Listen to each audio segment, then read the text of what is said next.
being a small backwater of the former Soviet Union, but it's huge. The population is widely dispersed. It's fairly numerous. An Englishman recently went to live in Uzbekistan and became an entrepreneur. He was actually born in Turkey, so he spoke some Arabic, and Uzbeks and Turks are racially very similar. So he had an ability to sort of enter the society and interpret it in a way that I, for example, could never achieve. His name was Christopher Aslan Alexander.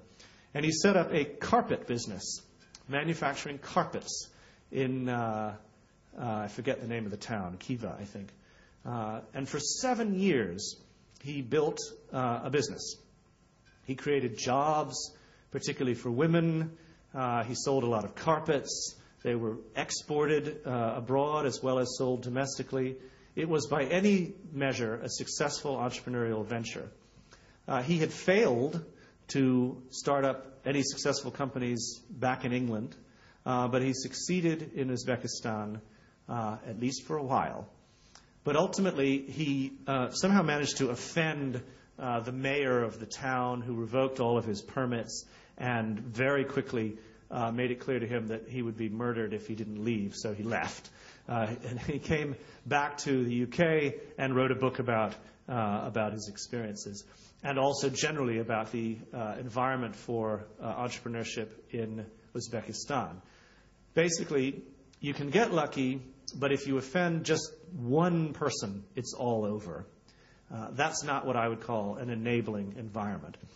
And in fact, if you look at other writing on Uzbekistan, this message comes out loud and clear. The government is hostile to any sort of economic development in an independent private sector. And that's mainly because the government is autocratic and would have no control over entrepreneurial ventures, and so it does everything it can to suppress them. I bring this point up merely to say that Islam is not going to create entrepreneurial activity wherever it occurs. Obviously, there are many Islamic societies where there is very little entrepreneurial activity. So it's important not to misunderstand my point that Islam can be an enabling factor. I'm not saying Islam always is an enabling factor, but where you do think about the social context in the right way, it can be a very powerful enabling factor. Under the wrong conditions, such as those in Uzbekistan, no amount of Islamic sociocultural values will help you. Here's an interesting statistic I found out just the other day. In the year 2005, Uzbekistan was low on the list of most corrupt nations on the planet Earth. It was number 137 out of 159 surveyed countries. So that's pretty far down on the corruption index. Do you know where it is now? Well, I couldn't find out for the year 2010, but I did find out for the year 2007. Uzbekistan has dropped almost to the very bottom. This is not an enabling environment for entrepreneurship. So I'd recommend just staying at home and thinking about some more success stories from other places. Now, I'm running over my time, and I don't need to talk about the U.S. very much. I just want to make the point that though this is not a necessarily Islamic society, it has managed to create a very entrepreneurial environment. I think one point to be made about that that's common to my other points is that the U.S. economy, especially right now, is almost entirely based on entrepreneurship. And for the past nearly 30 years, that has been true. This is a little-known fact. The U.S. economy is not based on General Motors. It is based on countless zillions of entrepreneurial ventures. If you look at most of them, if you look at all of those entrepreneurial ventures, about a quarter of them were founded by immigrants. So my earlier point about how to develop more entrepreneurship is to open your doors. Well, here's some evidence for that in the States. It's also true that immigrants control a sizable minority of the investor community in the U.S. So bringing fresh input into the system from outside is terribly important. The basic point about the U.S. is that its whole economic basis, its growth, its famous vitality as an economy, is based on entrepreneurship. So the general understanding of that is that without entrepreneurship, there is no growth. Without understanding the social context in which that entrepreneurship needs to grow, it won't grow. And this applies just as much inside an organization like Johor Corporation as a country like Malaysia. My concluding comment would be, you seem to be making fantastic progress from where I'm standing, enviable achievements as a community of entrepreneurs.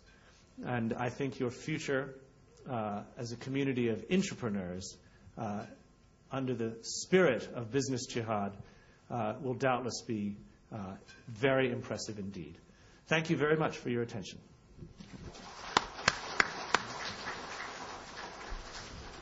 Thank you, Dr. Harrison, for your interesting and comprehensive presentation.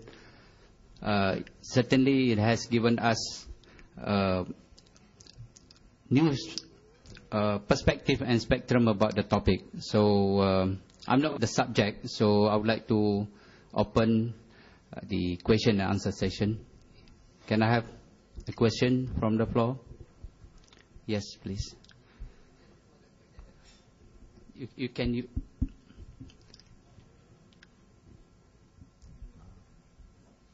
tell us your name and your organization.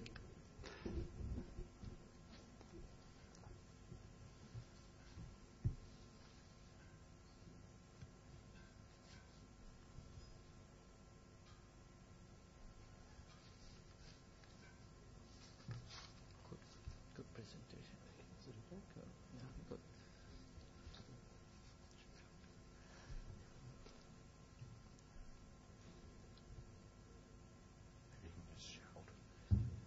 Okay.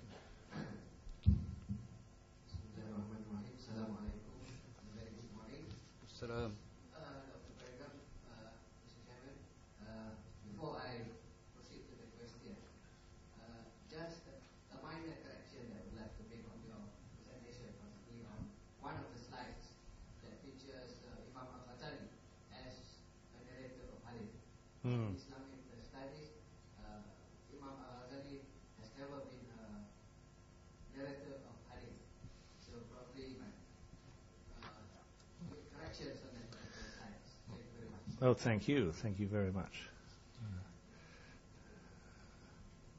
Any question from the floor? Yes, please.